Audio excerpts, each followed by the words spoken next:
Hi Leo, welcome back to Blossom Life Tarot. आज हम आपके लिए मार्च 2025 की रीडिंग्स कंक्लूड करने जा रहे हैं। देखते हैं क्या एनर्जीज आप इनवाइट कर रहे हैं यूनिवर्स से। हमारे पास यहाँ 4 कार्ड्स हैं डेक से, और ये चारों कार्ड्स आपके हर एक वीक को रिप्रेजेंट करते हैं। उसके अलावा एक एक कंपेनियन कार्ड भी है साथ में, जो उस मैसेज को फर्दर क्लैरिफाई करने में हमें हेल्प करेगा।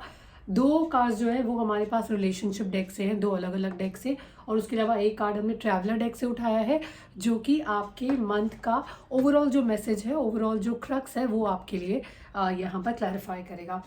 पहला जो कार्ड है that is the card which says your key card, and that is your journey card is well. It says take your first step. तो अगर आप किसी जर्नी पर जाना चाहते थे, आप कोई नया बिजनेस स्टार्ट करना चाहते हैं, आप कोई नए प्लान्स को एग्जीक्यूट करना चाहते हैं, आपको पहला स्टेप ले लेना चाहिए। मार्च आपके लिए इंडिकेट करता है, मैसेज लेकर आता है कि आपको उस पहली जर्नी पर चले जाना चाहिए। जर्नी में आगे क्या होगा इसके बारे में आप कुछ नहीं जानते अभी फ़िलहाल, क्योंकि journey is like it's a surprise, it's something which you will figure out जब आप इस जर्नी पर जाएंगे। लेकिन देखिए, इस जर्नी पे निकलते वक्त ना आपको अपने परिवार को पीछे छोड़ना पड़ेगा। हो सकता है कोई नया अपॉर्चुनिटी हो आपके लिए जिसमें आप आगे बढ़ना चाहते हैं, आपको किसी नए शहर में बुलाया जा रहा है, लेकिन आप सोच रहे हैं आप करें कि नहीं करें, आगे बढ़ें कि ना बढ़ें। इसी कार्ड को पढ़ते वक्त मेरी नज़र जो है ना आपके रिलेशनशिप एरा जो डेक है उस पर, उससे आए हुए 2 कार्ड्स पे जा रही है। इसमें 2 मैसेजेस हैं। पहला मैसेज मैं आपको आपके जर्नी कार्ड के साथ एसोसिएट करके, कनेक्ट करके बताऊंगी कि मुझे लगता है आप थोड़ा सा डरे हुए हैं। आपको लगता है कि अगर आपने इस स्टेप को आगे लिया तो आपके लिए जो आउटकम्स हैं वो उतने बढ़िया नहीं होंगे जितना आप सोच रहे हैं। थोड़ा सा खतरा भी लगता है आपको, रिस्क लगता है इस चीज़ में, लेकिन जब तक आप पहला स्टेप नहीं लेंगे आपको पता ही नहीं चलेगा कि रिस्क है या नहीं है, या सिर्फ आप ऐसे ही डर रहे थे। तो जाइए, आगे बढ़िए और एग्जीक्यूट करिए अपने प्लान्स को, ताकि आप आगे बढ़ पाएँ। लाइफ के किसी एक एरिया से भी कहीं आपको थोड़ा सा, मुझे लगता है कि आप डरे हुए हैं। आपको लगता है कि कोई है जो आपको नुकसान पहुंचा सकता है, या आपको नुकसान पहुंचाने की तैयारी कर रहा है। कुछ ऐसी सी एनर्जीज हैं, और आपको लगता है कि आपकी जो लाइफ है, लाइक ओवरऑल आपका आपका रेपुटेशन, आपके जो अचीवमेंट्स हैं, वो सब विल बी ऑन स्टेक अगर ये इंसान अपनी चाल चलता है तो यहाँ पर आपको जो डर बना हुआ है, वो क्यों बना हुआ है, किस एरिया में बना हुआ है, वो हम बेटर फिगर आउट करेंगे आपके आगे के कार्ड्स को लेकर। लेकिन उससे पहले रिलेशनशिप एरिया का जो दूसरा कार्ड है, दूसरा डेक है, उससे मैसेज ले लेते हैं। इट सेज योर सोलमेट में differ from your usual type and expectations. जिस तरह के लोगों को आप इस वक्त अप्रोच कर रहे हैं रिलेशनशिप के लिए, या आपको लगता है कि ये इंसान मेरा लाइफ पार्टनर बनना चाहिए, या इस तरह का इंसान आना चाहिए, ये मेरा ड्रीम पर्सन है, आपकी जो एक्सपेक्टेशन है उससे आपके जो रिजल्ट्स हैं थोड़े डिफरेंट हो सकते हैं।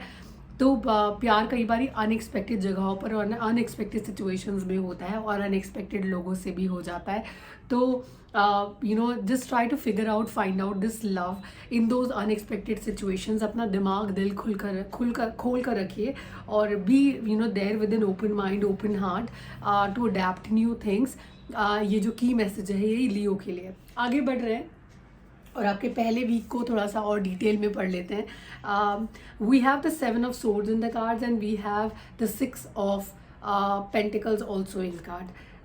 जिन लोगों की आपने कभी मदद की थी, जिन लोगों के लिए आप खड़े थे, या जिन लोगों के सपोर्ट में आप थे, आपने अपना सब कुछ दाव पर लगा दिया उनकी मदद करने के लिए, उन्हीं लोगों से धोखा आपको मिल रहा है। कुछ ऐसे लोग हैं जो आपके लिए आपके वेलविशर बनकर सामने खड़े हैं देखने के लिए, लेकिन वेलविशर्स है नहीं। द फर्स्ट इंस्टेंस, जो भी फर्स्ट मौका उनको लगेगा हाथ में, वो आपके पीठ पीछे से कुछ ऐसा करके जाएंगे जो कि आपको नुकसान पहुंचा सकता है। अगर इस कार्ड की बात करें, 7 ऑफ सोर्ड्स की बात करें, तो ये जो भी चीज़ है ये आपके पीठ पीछे से हो रही है, आपको पता नहीं है। तो अगेन, अगर आप अपने पासवर्ड्स किसी को दिए हैं, अपने कॉन्फिडेंशियल डेटा, कॉन्फिडेंशियल इन्फॉर्मेशन का एक्सेस आपने अगर किसी को दिया और आपको लगता है कि वो इंसान भरोसे के लायक है, इसलिए आपने ऐसा किया है, मैं आपको डाउट करने के लिए नहीं बोल रही हूँ, लेकिन मैं आपको बोल रही हूँ कि कॉन्फिडेंशियल चीज़ें किसी वजह से कॉन्फिडेंशियल कही जाती हैं। पर्सनल और प्राइवेट चीज़ों को किसी वजह से प्राइवेट कहा जाता है, क्योंकि उसका एक्सेस सिर्फ आपके पास होना चाहिए।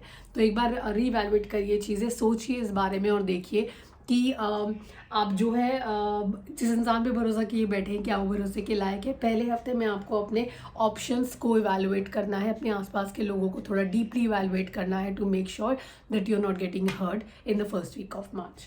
सेकेंड वीक की अगर हम बात करें तो काफ़ी ज़्यादा स्पिरिचुअल एनर्जीज हैं, मुझे लगता है 3 ऑफ वॉन्ड्स की एनर्जी है, और कहीं कहीं आपका जो दिमाग है वो स्पिरिचुअल वैल्यूज़ की तरफ, सिर्फ स्पिरिचुअल चीज़ों की तरफ आप आगे बढ़ेंगे। लियो, आपका कनेक्शन भगवान से बनता हुआ नज़र आता है। एक और चीज़ जो कार्ड्स में नज़र आती है वो आती है 3 ऑफ वॉन्ड्स की एनर्जी। और 3 ऑफ वॉन्ड्स जब आती है ना, तो वो बात करते हैं कि हमने बहुत मेहनत की है, अब हमें उसका रिजल्ट चाहिए। तो भगवान से कुछ इसी तरह की प्रे करते हुए आप नज़र आते हैं। अगर आप ट्रेडिशनल 3 ऑफ वॉन्ड्स का कार्ड अगर देखेंगे तो एक इंसान बीच में खड़ा होता है, 3 जो वॉन्ड्स होती हैं उसके आसपास होती हैं। He is just holding one of the wands and just thinking about जो उसने इन्वेस्टमेंट्स किए हैं अभी तक, और एग्जीक्यूट करने के बाद प्लान के जो रिजल्ट्स होंगे, आउटकम होंगे, वो कैसे होंगे। तो आउटकम का इंतज़ार, और उसी इंतज़ार में भगवान से प्रे कर रहे हैं कि चीज़ें आपके फेवर में हो, आपके आपको फेवर में मिले। या ऐसा लगता है कि आप रिलेशनशिप में अपने आप को बहुत इन्वेस्ट कर चुके हैं और आप ये उम्मीद लगा कर बैठे हैं कि जो जिस रिलेशनशिप की आप उम्मीद लगाए बैठे हैं वो आपका हो जाए, वो आपको मिल जाए, और वो next steps which is a stage of commitment, शादी, अब वहाँ तक उसे लेकर जाना चाहते हैं। लेकिन मैं आपको फिर से एक चीज़ याद दिला देना चाहती हूँ। आपका पहला कार्ड जो आपका रिलेशनशिप डेक से आया हुआ कार्ड था, it says what you are expecting, what you are asking from God right now, कि मुझे यही चाहिए। हो सकता है कि वो आपको ना मिले, आपकी उम्मीद से हटकर कुछ अलग आपको मिल सकता है, जिसे आप पार्टनर की नज़र से ना देखती हो, जिसके बारे में आप ऐसा सोचते हैं कि this person can not be my partner. आपको वहाँ से इस फीलिंग का एहसास होगा जो आपको इस रिलेशनशिप में नहीं हो रहा है, लेकिन एक ज़िद की वजह से आप इसे पकड़ कर रखना चाहते हैं। लियो, आगे बढ़ते हैं आपके लिए। Once I am done with all 4 weeks I will come back to the first week, क्योंकि लाइफ के कुछ और एस्पेक्ट्स भी आपको क्लियर होने चाहिए, आपको उसका क्लैरिटी मिलना चाहिए।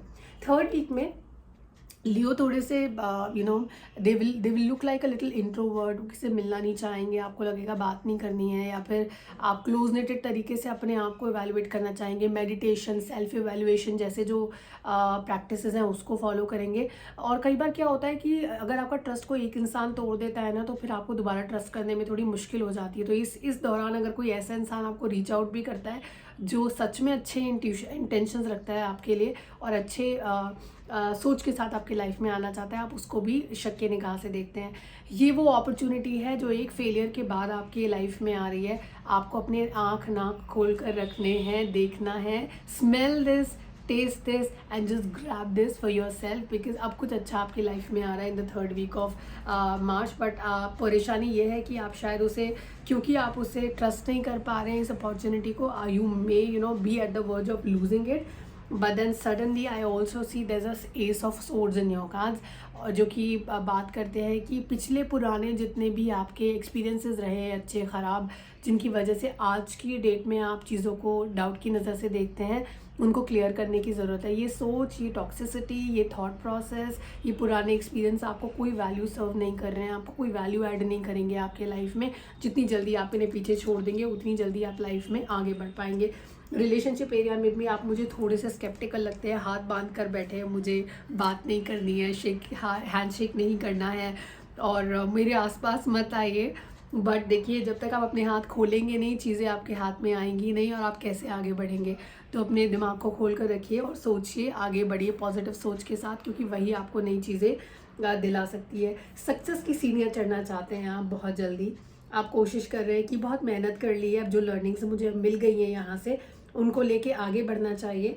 कुछ है ऐसा जिसे आप पाना चाहते हैं, थोड़ी मेहनत लगेगी, अभी बहुत जल्दी आपको नहीं मिलेगा, थोड़ा सा, क्योंकि अभी आप दूसरे तीसरे लर्निंग स्टेज पर ही हैं, और आप अचीव करना चाहते हैं मे बी 10th और 20th लेवल, तो वो इतनी आसानी से आपको नहीं मिलेगा। जो रास्ता आपको चलकर जाना है, मेहनत करनी है, सीखना है, वो आप पीछे छोड़कर नहीं आगे बढ़ सकते हैं। तो वो उस रास्ते से आपको चलकर ही जाना होगा, लर्निंग अभी बाकी है। करियर एरिया में जो पोजीशन आप चाहते हैं वहाँ पर आपको पोजीशन मिलनी थोड़ी मुश्किल लगती है, मुझे अभी थोड़ा वक्त और लगेगा आगे बढ़ने में। 4th वीक की अगर बात करें तो ओवर थिंकिंग कार्ड्स के अंदर है, 5 ऑफ पेंटिकल्स का कार्ड है। मुझे थोड़ा सा स्ट्रेस नज़र आता है कार्ड्स के अंदर, लगता है कि आप थोड़ा सा घबराए हुए हैं, थोड़े डरे हुए हैं, और यहाँ पर कार्ड्स में ये भी लगता है कि पैरों से रिलेटेड कुछ परेशानी हो सकती है आपको, बैक पेन की वजह से, that can really go up to your legs also, तो वहाँ दर्द हो सकता है। ठंड की वजह से आप बीमार पड़ सकते हैं, तो कोल्ड आइटम्स, स्ट्रॉन्ग AC से थोड़ा दूर रहिए, वो आपको इम्पैक्ट कर सकता है। थोड़ा सा ओवर थिंकिंग कार्ड्स के अंदर नज़र आती है, तो वो आपको थोड़ा देखना पड़ेगा कि आप कैसे उसको मैनेज करते हैं, क्योंकि ज़्यादा सोचकर आपको कोई फ़ायदा होगा नहीं। That's there. फाइनेंशियल क्राइसिस थोड़े से हो सकते हैं, क्राइसिस नहीं बोलूँगी, थोड़े से क्रंच हो सकता है मनी का, आपको लग सकता है कि पैसों की अचानक ज़रूरत पड़ जाए, लेकिन इतने फाइनेंसेस एक साथ होंगे नहीं, तो वो जो है आपको दिक्कत में डाल सकती है सिचुएशन। ऐसे समय में क्या करें, ऐसे समय में अपने फ्रेंड्स फैमिली के साथ आप जो है हेल्प मांग सकते हैं उनसे, और मदद ले सकते हैं यहाँ पे, क्योंकि यहाँ पर आपको मदद की ज़रूरत पड़ेगी। 4th वीक में आते आते आपको थोड़ी मदद की ज़रूरत पड़ेगी अपने स्ट्रेस को मैनेज करने के लिए, अपने फाइनेंसेस को मैनेज करने के लिए, और अपने आप को मैनेज करने के लिए। ये कार्ड इसलिए उठाए हैं क्योंकि मैं 2 मैसेजेस आपके लिए और पुल करना चाहती हूँ Leo, which will give you clarity about your life as to what is happening. So just give me a moment. Okay, the cards are very high on energy for you. I have 2 cards for you. The cards energies were like really very high. पहला जो card है वो है quill का card है for you, and then second card is of the bouquet, compliment from an admirer. आपके इस card को आपके कॉम्प्लीमेंट कार्ड को अगर मैं आपके रिलेशनशिप कार्ड के साथ एसोसिएट करके आपको दिखाती हूँ, एक ऐसा इंसान जिससे आप कॉम्प्लीमेंट एक्सपेक्ट नहीं कर रहे हैं, वहाँ से आपको कॉम्प्लीमेंट मिलेगा, और जब आपको कॉम्प्लीमेंट मिलता है उसको हैप्पीली एक्सेप्ट करिए, और देखिए इंटेंशंस को उस इंसान के, कि वो किस इंटेंशन से आपकी तरफ आ रहे हैं। मैं दोबारा आपको कहूँगी कि अपने एक्सपेक्टेशंस को साइड पे रखकर what you are actually getting from the universe right now, that is made for you, so just go ahead with that option rather than just fighting for something जो आपके लिए नहीं बना है। दूसरा जो कार्ड है वो है get back to the basics का कार्ड है। इस मंथ में जितना ज़्यादा आप चीज़ों को सिंपल रखेंगे, the more you keep things simple, the more happy you will be in life, और चीज़ें उतनी ही ज़्यादा आपके लिए ईजी और आसान भी रहेंगी। लियो, आप इस मंथ में भगवान से जुड़े रहिए, keep things very very simple. You can expect love from the areas or from the people or relationship from in a situation जहाँ आप expect नहीं कर रहे होंगे relationship, तो अपने ऑप्शंस पर नज़र रखिए आसपास। डर बना हुआ है कार्ड्स में किसी चीज़, किसी इंसान, किसी सिचुएशन को लेकर। मुझे लगता है आपको ये डर इस वजह से भी है कि कहीं आपका फाइनेंसेस तो इम्पैक्ट नहीं हो रहे हैं, जो भी इंसान प्लान कर रहा है उसके आपके फाइनेंसेस बहुत मेजरली इम्पैक्ट होंगे, ये डर आपको बना हुआ है। तो उसके लिए भी आप भगवान से प्रार्थना कर सकते हैं। आप बहुत जल्दी सिचुएशन से भागना चाहते हैं, लेकिन हर सिचुएशन को क्रॉस करने का ना, देखिए ये देयर आर स्टेयर्स, अगर आप देखेंगे आप हाथ बढ़ा रहे हैं बहुत ऊपर जाने के लिए, अचानक ही कोई आपको अचानक से पुल कर ले ऊपर, लेकिन देखिए आपका पैर कौन सी सीढ़ी पर है, पहला, दूसरा और तीसरा। अभी बहुत लंबी जर्नी है यहाँ पर, तो अगर आप जल्दी से सिचुएशन से बाहर निकलने के बारे में सोच रहे हैं, ऐसा होगा नहीं। तो पेशेंस बनाकर रखिए, अपना ध्यान रखिए, खुश रहिए, ज़्यादा ओवर थिंकिंग में मत पड़िए। आपको हेल्प मिल रही है तो उस हेल्प का फ़ायदा उठाइए, and take care. Will see you next month again in April 2025 with your next months readings.